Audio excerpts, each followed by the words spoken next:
Yo, it's me, Danchou. Welcome back to the Hideout, you guys, and I'm so glad you guys can make it. We are back with the Jujutsu Kaisen Chapter Discussion, Chapter 168, Tokyo Colony Number 1, Part 8.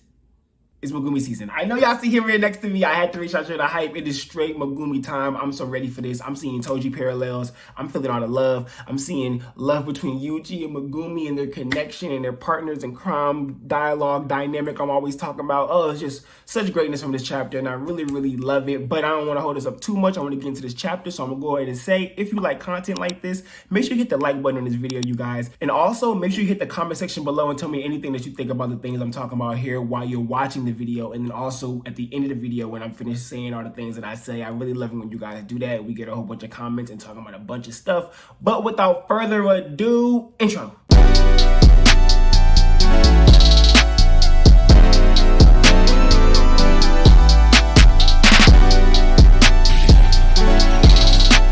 So chapter 168, you guys, is definitely Megumi centric, and it seems we're going to be probably getting mostly Megumi stuff for the next few chapters here. Hopefully we don't get any weird switches or anything like that, because we do have him fighting. But this starts off what we had last week, where basically Megumi is being ambushed by more of Reggie's people. As I talked about before, when we seen Homedew attack him, that was my signal, like, okay, yeah, there's a whole bunch of dudes that Reggie probably has lined up ready to attack. And if it's not like a whole bunch there at that moment, he at least maybe has an arsenal of people that he has control over, an arsenal of people that he knows that will listen to him, that he basically can have do certain things or fight for him or fight with him. And that's basically what we get throughout this chapter. So in this chapter, we literally have Megumi being attacked by this dude who his ability is basically him sending pieces of his body and using them as explosions. And of course, this isn't like explained in narration, but as we can see from him fighting, he throws the eyeball first, and we see him standing there. His name is Irori, with I think it was 38 points or 36 points or something like that. He throws his eyeball and that explodes, and we see he doesn't have an eye there. But later when we see him drop down and he throws his teeth, he has both his eyes. So they do regenerate, which was kind of obvious they would, and it seems they regenerate pretty fast. So that's a pretty crazy ability. It's insane, and he's doing damage to himself. Like, as he's bleeding, I wonder if he really does feel pain, or maybe he did at one point and now found a way to not feel pain anymore because that's what his technique is. It's really interesting here, but I don't want to get too ahead of myself. But pretty much this Irori guy is being used to jump Megumi, and Reggie is basically sitting back watching this happen, helping here and there, and Remy's being Remy, being an idiot and trying to attack with her little ponytail and doing her thing like a dummy, which, you know, I don't know.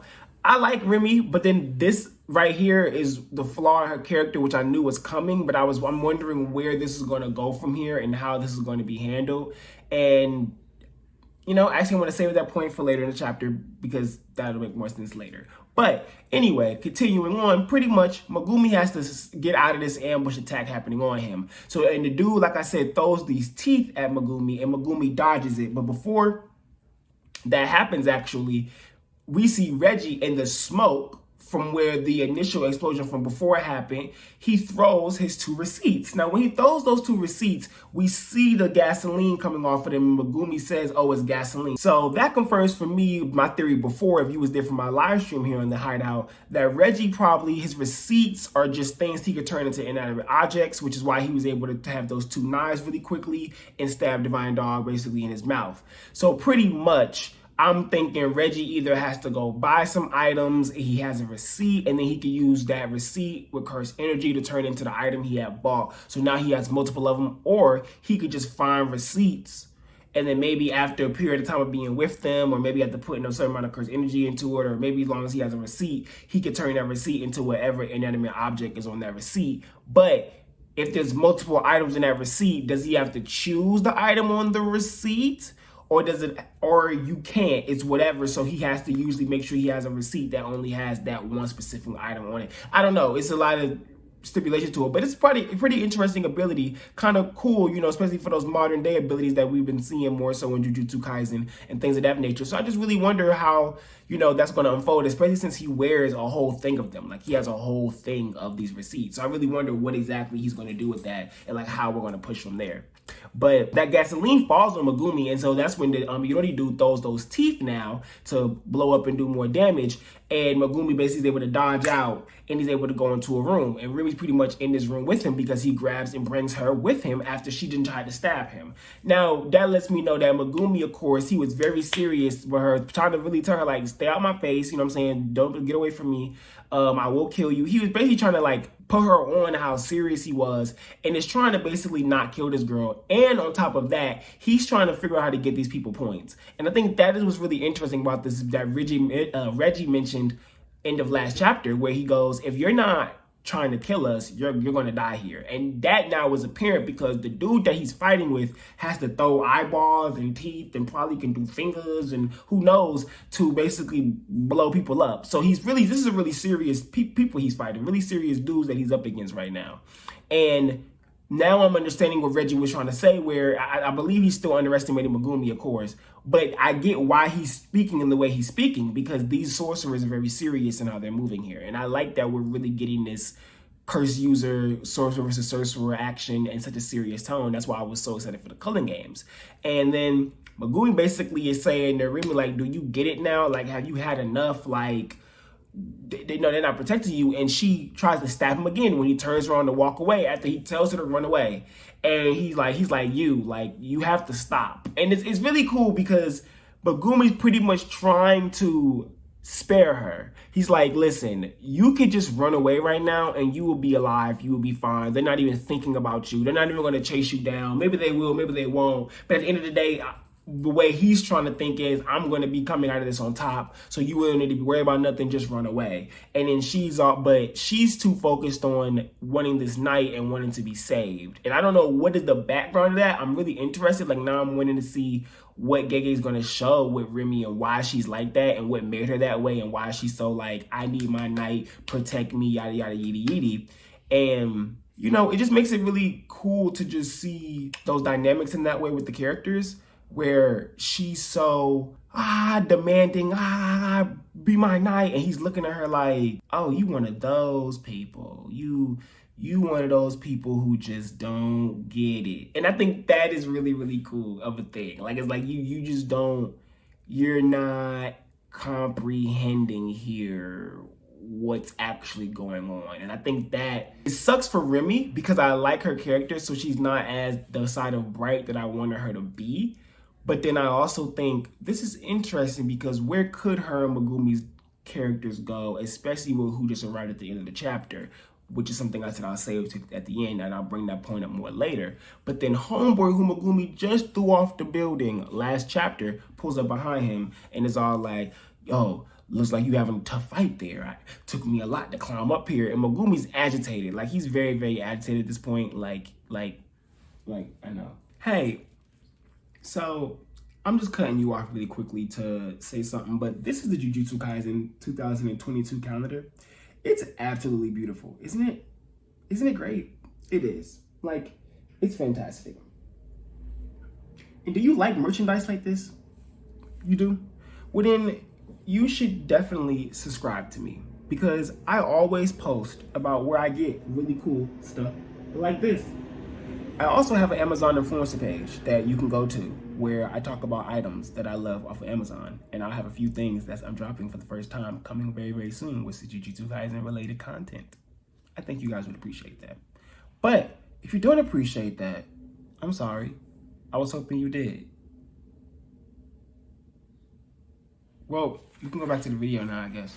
He's just sitting here like, you could have just took the stairs, you dumbass. You could have just took the stairs. Like, what are you even talking about right now? And I think it's just because he probably just actually climbed like a dummy, which is just, I don't know. It's funny that Gege added that type of clash between Megumi and this guy that he's about to literally kill, because I don't know. It's just interesting because Megumi's really annoyed by this dude. It's very obvious he's very annoyed by him, and it kind of makes me think about Higuruma talking about how he was annoyed by people. I don't know. Maybe I'm just being weird and thinking about too much, but that's kind of how my brain was kind of like moving and thinking. And then Megumi's like turns around and he's like getting ready to kind of get into scrap with the dude, and then the Koganes pop up. And this right here, this is when the chapter went from, yo, this is like hot, to like,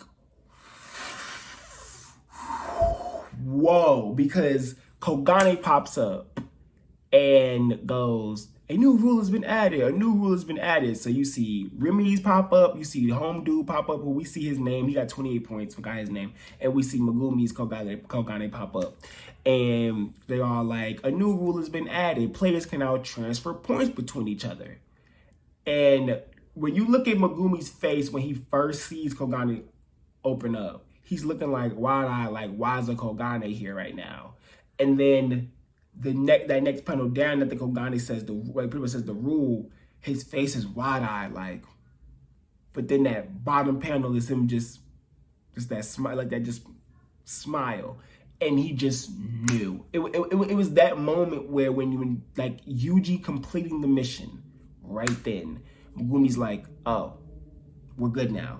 And it's like the weight of, I need to get these 100 points off these dudes somehow just left his shoulders. Like it just disappeared. And he was like, okay, cool. And then just start going. And dude was like, huh? What's this rule? And before dude could finish his sentence, Megumi's coming in, neck, stop him from talking anymore and moving, get him in his neck. Then he goes, Max Elephant, and then use Max Elephant to push dude out the building. Instantly pulls Max Elephant back, uses New Way carries him out in the air. Bro, he don't knock the dude and let him hit the ground or something. He lets New Way carry him in the air to grab on top of dude, to wrap his legs on him, grab him by his arm. He pulls a sword, which seems like out of thin air, which probably out of New Way, because New Way's a shadow. So now that I seen him last chapter use Kon as a shadow to put himself into, that lets me know he can use the Shikigami as literal shadows, since that's what they're mediums of. He can use them as literal shadows. So he just pulled the sword out of New Way's body.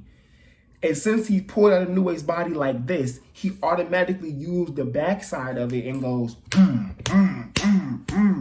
like that to me.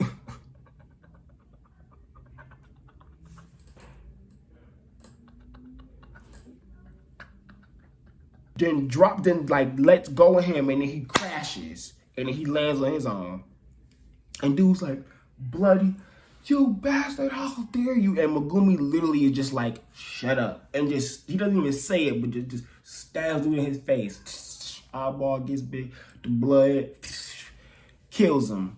And then Megumi has that internal monologue, which was like just fantastic. And he goes, what am I doing? And it's that what am I doing for someone, like, that, like, just for someone to go, what am I doing after killing someone? You already know what's going on in their head for them to ask themselves, what am I doing? That's probably the first time Megumi had ever killed somebody in his life. I don't know, maybe not. But right then he just said, what am I doing? And then he's like, I gotta calm down. That's pretty what he said. Like, he's like, the rule has been made. Sumiki won't have to be in any more fights. We still got to gather more points, but his brain's like, but I don't have to worry about y'all points, because the rule that will keep her in the game is fine. I could catch my low body, transfer points. You know what I'm saying? Like, you know what I'm saying? He automatically gets that 5 points. So he's like, I just need to calm down and have faith in everyone, trust everyone. And it's like this thing of, it's just this callback of thinking where Megumi had to learn that being a Jujutsu sorcerer is an individual sport, but it is that belief in one another that lets you be able to move individually, because you know, okay, I'm going to handle my end. I'm not going to think about them. I'm going to handle my end. And I know if I handle my end, they going to handle they end.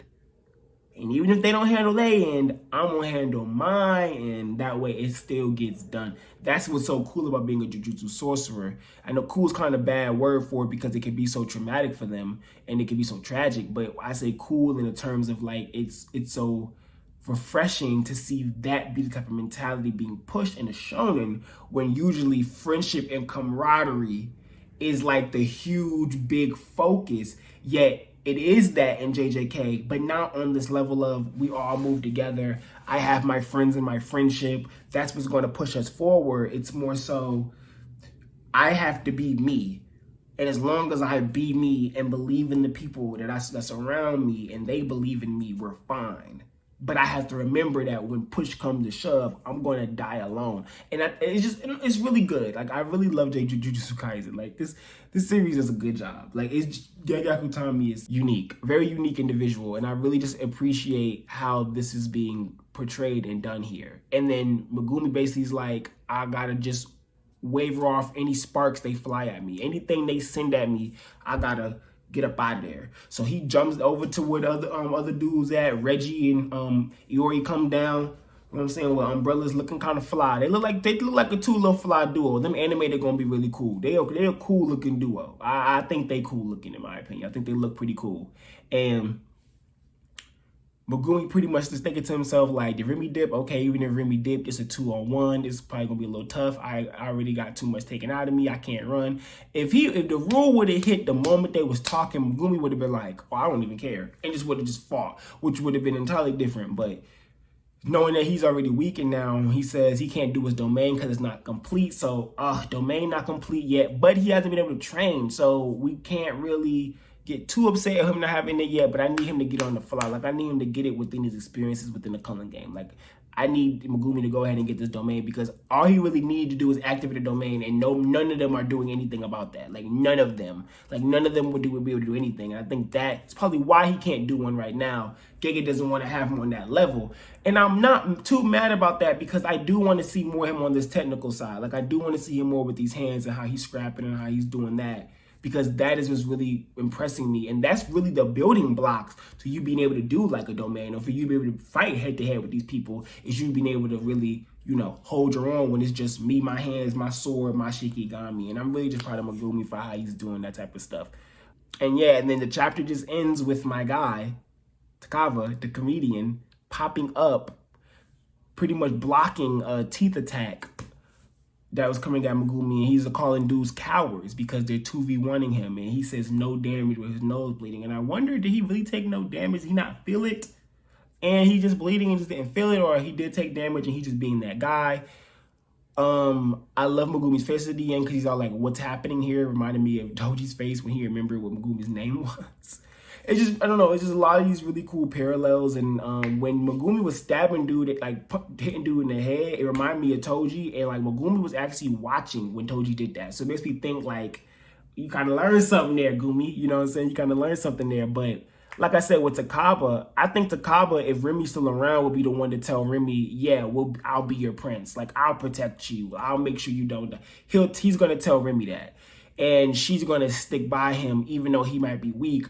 If he's a tank, like if he can tank hits, she'll stick with him because he can tank hits. You get what I'm saying? I think that's what she'll end up doing. And Megumi may still stay around because he may be like, okay, if you're going to be an ally, I'm not going to deny an ally. You know what I'm saying? And he might even be like, and if you can take hits and be a tank, then cool, be a tank. You know what I'm saying? Like, I don't know, like, but I don't really know that's really going to be his ability. I think he's probably going to use words in some way to battle. I'm interested in that. We're going to see it because when he screamed no damage, it was weird text bubbles kind of to me. That's I'm tripping. I don't know. But I'm interested in him. We're going to see what happens. The preview for next week said something about Yuji asking Hikari for help. So if Yuji leaves this colony and goes to colony number 2, I'm going to be kind of like, what the heck? Because then that means Hikari and Yuji might run into what's his name together, the Kashimo dude. And that would be crazy. But I don't want that right now. I want that later. I want Megumi and Takaba and what's going to happen with that. And not exactly what they're doing like right after, but show me them, how that wraps. Cool. Now take me back to Yuji and Hikari. But really, where is Yuta? I don't know. We're going to see though. But I'm riding this wave. I'm riding this wave right here. But yeah. Thank you so much, you guys, for coming back to the Hideout. I really do appreciate you guys when you come and listen to this video. And if you're watching this and you did not make it to the Twitch live stream, I'm so sorry. But we're going to start making it a thing where every Sunday we have a chapter review / discussion and a chapter live stream on Twitch where we hang out and we just chat and we chill. It will be part of my Twitch schedule that you can find at www.twitch.tv/Danchou's Hideout. And you should go there and you should check us out. And you should join and follow and be part of the mix because we're here for fun. And I hope you guys are too. Also, subscribe to the Hideout here on YouTube and hit the bell icon so you don't miss any more content from me here because I love doing stuff here for you guys. We do Danchou cosigns, and then we're going to start covering new manga 2022. Be on the lookout for that announcement video. I know you guys can't wait for it because I can't either. But all right, you guys, thank you so much for coming back to the Hideout. It's me, Danchou.